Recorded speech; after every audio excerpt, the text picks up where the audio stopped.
Let's mount up.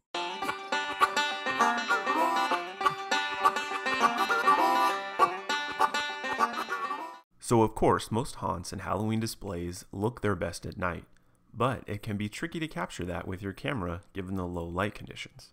So here are some tips to help you produce better quality pictures of your haunt.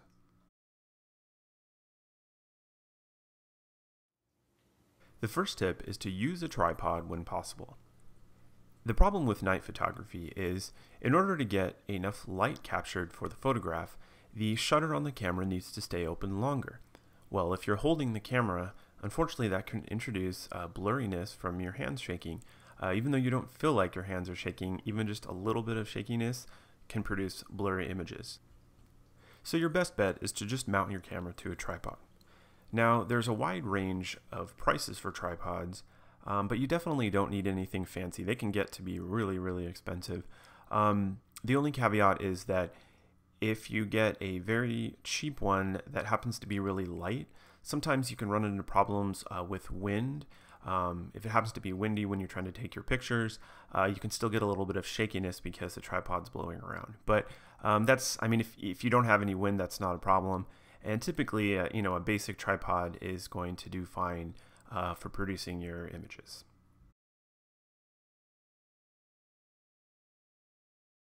So now that you've got your camera mounted on a tripod, the next tip is to use either the self-timer function on the camera or a remote or cable release to fire the shutter.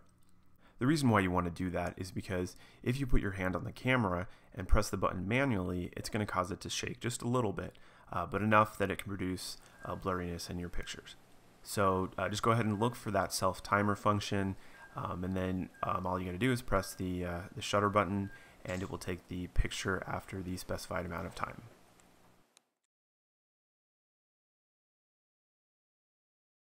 So I'm sure you've seen night photos with a really dark background and a completely washed out subject who has red eyes from the flash, which, hey, that could work for Halloween, but it's probably not the best look for your haunt.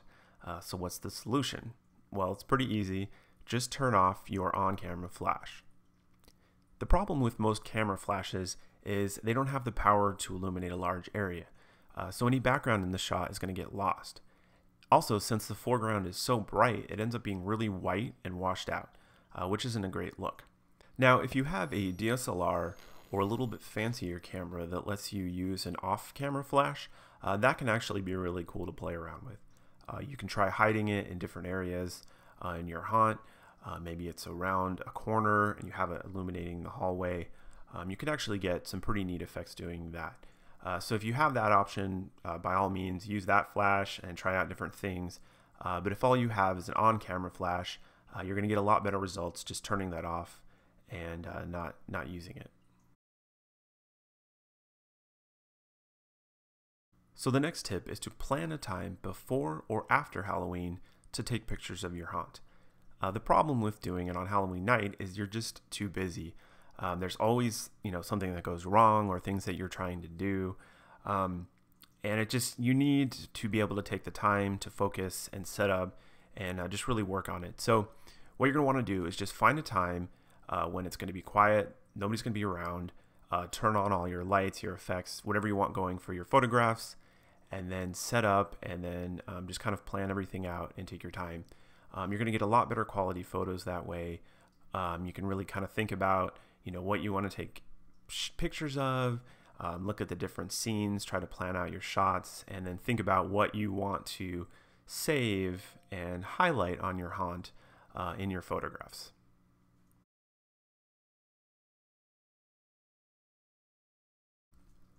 Along those lines, plan to shoot your photographs at dusk. The reason is the camera sees the scene a lot darker than your eyes do. So if you're looking at it and it looks like there's plenty of light, it looks lit up and everything, your camera can still have problems focusing and you can end up with grainy images. So if you take your photographs at dusk, there's still enough ambient light around that the camera can see a lot better. So it can focus a lot easier and you're going to wind up with a lot less grainy images. It's also best to get everything set up and ready to go before dusk. That way you can focus the time that you have on taking your photographs and not messing around with your camera or trying to remember how something works, like turning on your self-timer mode.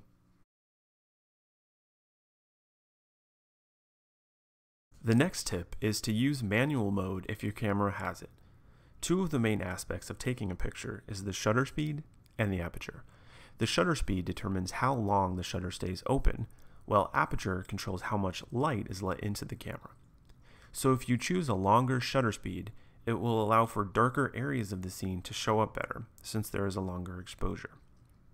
Aperture controls the light as well, but it also controls how much of the scene is in focus, which is also called the depth of field. A large f-stop, such as f22, will get both the foreground and the background in focus, while a small f-stop will get the foreground in focus, but the background will be blurry. There is way too much information on this subject to cover in this video, so I would suggest doing a Google search of any of these terms to learn more about that. But if you would like to get more control of your photographs and your camera supports it, I would definitely suggest trying out the manual mode on your camera.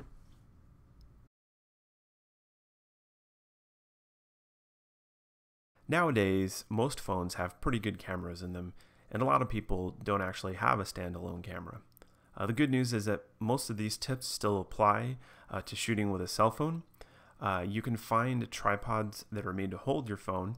One of those is a GorillaPod, and these are pretty neat because they have flexible legs. So you can still set it up to sit on like a table, but you could also take the legs and like wrap it around a pipe or some object in your haunt.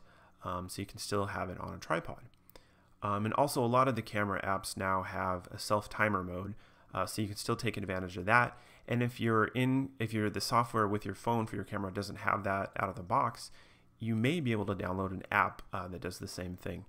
So look into those options for shooting with cell phone cameras. So I hope you found these tips helpful. If you have any questions, feel free to comment below, and thanks for watching.